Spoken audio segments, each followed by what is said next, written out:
यहाँ भी सोच धान चावल कलेक्शन करना है, 5 बच्चों को खिलाना है, जलसाबंदी का जलसा करवाना है, नमाज सब कुछ छोड़ छाड़ करके उसी जलसे के पीछे पागल हो जाना है। एक शायर को 60-80 हजार रुपए दे देना है, और मुखर्रिर चाहे कुछ भी बोले ना बोले, शायर आ गया, मजमा जमा हो गया, नाथ पड़ लिया, मेरा जलसा कामयाब हो गया, जाओ तुम अपना काम करने जाओ, हमको तो टका 1 लाख बच गया खर्चा करके, अपना हम करेंगे, जाओ तुमको ठग लिया हमने। एक शायर को 60,000 दिया, 5 लाख हमने कमा लिया। वह शायर बोलता है कि तुम्हारा मदरसा चौपट हो जाए, तुम्हारा जलसा चौपट हो जाए, हमने तुझको ठग लिया, हमको 60,000 मिल गया, हम चल गए।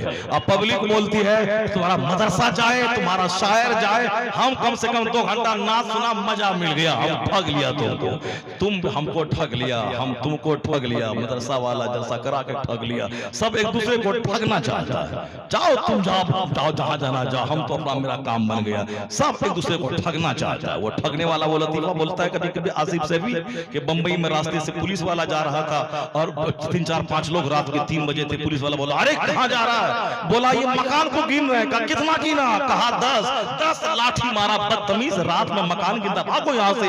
जब वो भागने लगा तो दूसरा चोर दूसरे से बोला कि हम तो पुलिस वाले को ठग लिया, कहा क्या हम गिने थे 20, उसको 10 से बताया। सुभान अल्लाह, एक दूसरे को ठगना चाहता है। मौलाना बोलता पब्लिक को ठग लिया, पब्लिक बोलती तुमको ठग लिया, सब एक दूसरे को ठग रहा, कोई किसी को ठग नहीं रहा, सब खुद ही ठगा जा रहा, अपना ठगे जा रहे हो।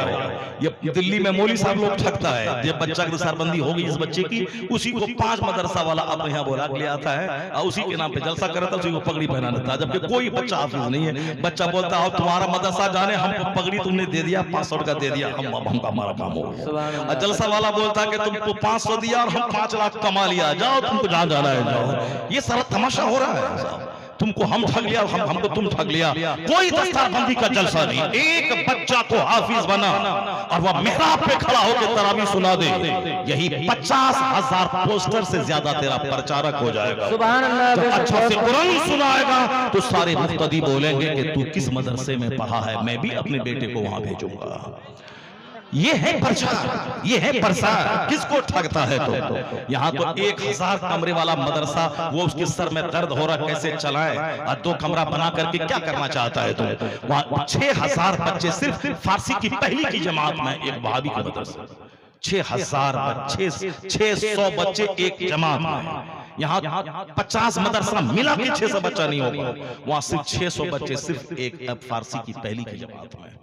इंजीनियरिंग, डॉक्टर, मेडिकल, और साफ ITI और फजीलत और दरस हदीस व फजीलत और तजवीद, क़िरात, सारा सिस्टम है, यानी कई लाख बच्चे पढ़ते हैं वहाँ। और वहाँ पे साहब सारे सेठ नवाब अरब के सब उसको दे रहे हैं, इसी महाराष्ट्र में पूरा एक शहर आबाद कर दिया हो उसका।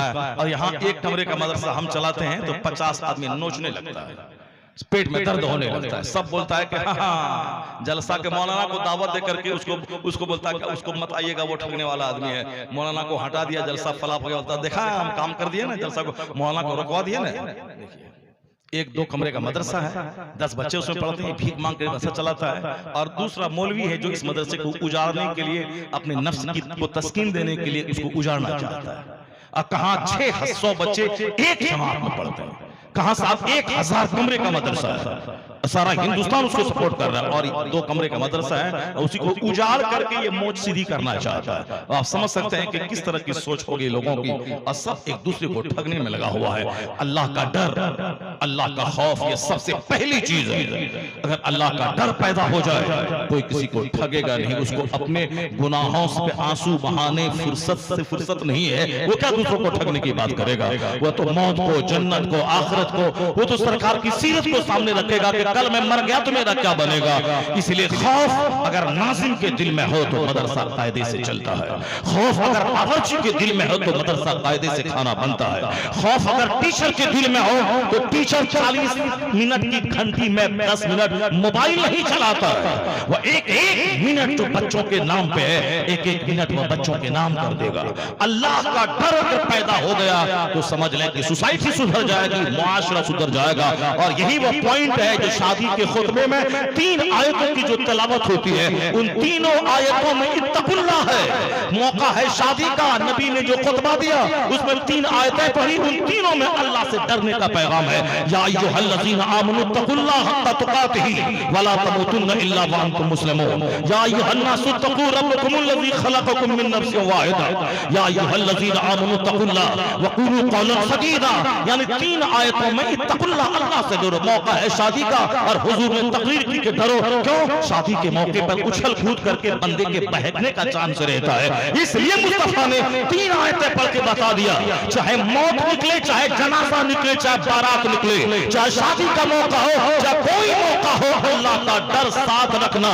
ना जनाजा तुझे नर्वस कर पाएगा, ना बेटे की बारात तुझे फिरौन और खामा बना पाएगा। सुभान अल्लाह, बेशक बहुत खूब, सुभान अगर अल्लाह का डर रहा तो बेटे की मौत हो जाएगी तो भी नमाज नहीं छोड़ेगा, और अल्लाह का डर रहा तो बेटे की बारात निकलेगी तो भी नमाज नहीं छोड़ेगा। वरना अगर डर हटा, अगर कोई मर गया तो 1 महीने तक नमाज नहीं पढ़ेगा, और शादी का मौका आया तो 2 महीने तक नमाज नहीं पढ़ेगा। इसलिए सबसे पहली चीज है अल्लाह का डर। उसी डर के खत्म हो जाने की वजह से आज हमारा समाज उजड़ गया, हमारा घर उजड़ गया। घर में डेली डॉक्टर, इंजीनियर, प्रोफेसर की बातें हैं, फिजिक्स, केमिस्ट्री, बायोलॉजी की बातें हैं, इस्लाम की बात ही नहीं है, हदीस कुरान की बात ही नहीं है। वो ना जलसा उजड़ने की चीज है, साल में 1 बार जलसा होता है तो पूरा इलाका आ जाएगा। 4 घंटे की बात है, 3 मौलाना से 3 तकरीर सुनेंगे, इस्लाम सीखेंगे। मदरसे में जो बच्चा साल के 10 महीने में पढ़ता है हम उसको 2 घंटे में सीख लेंगे। उस सारा इलाका टूट जाता, नाच की महफिल उजड़ जाती, कव्वाली की महफिल उजड़ जाती। मगर अल्लाह का डर रहता तो हदीस कुरान सुनाई जाने वाली महफिल फजर की अजान तक आबाद रहा करती। सुभान अल्लाह का डर रहता है। चूंकि डर ही नहीं है इसलिए 1000 चीखें चिल्लाएं, कुछ होने वाला नहीं है। बस वो तारीख सुन लीजिए आप, जो हदीस पाक बुखारी शरीफ लंबी हदीस है, उसका तर्जमा, उसका सारांश में बयान करता हूं। मेरी माँ बहन बेटियां भी सुन लें, आप भी सारे लोग सुन लें। बाबू, ए लड़का, बैठो, कहां जा रहा है? देखिए वो मोबाइल देख रहा है, मेरे पास 2 मोबाइल है अंदर में रखा हुआ, 4-4 लाख मोबाइल लोग चलाते हैं, अंदर में रखा हुआ। ये 10,000 2,000 के मोबाइल ऐसे खुतबे की किताब की तरह ऐसे लिए फिर रहा है। या शायर लोग भी आजकल वो मोबाइल हाथ में रख के रात पढ़ता है। जब वही तुम्हारा काम है तो तुम रटता क्यों नहीं यार? है उसको रटो, उसको एक रट करके आओ। आदमी देखो बगैर मोबाइल देखे पढ़ता है, हदा के बख्शिश मुकम्मल याद है उसको। साहब कितने 1000 अशारे ये दिया, ताहिर रामपुरी मोबाइल आप लिए थे क्या? आ लिए? अच्छा, चलिए। ये बड़ा बाखलाक आदमी है, नमाजी आदमी है, और ये रमजान शरीफ में इनकी अहलिया के साथ ये गए थे उम्रा करने के लिए। माशाअल्लाह मैंने देखा गुंबद खजरा से दूर दोनों मियाँ भी बैठ करके बस गुंबद खजरा को तक रहे हैं। सुभान अल्लाह, सुभान अल्लाह। ये नया छोकरा जो सर का बाल को टोपी नहीं पहने हुआ है, ये जब शादी करेगा तो अपनी बीवी को लेके जाएगा कश्मीर घुमाने के लिए, और ये जब शादी किया बीवी को लेके मदीना घुमाने गया है। सुभान अल्लाह, सुभान अल्लाह।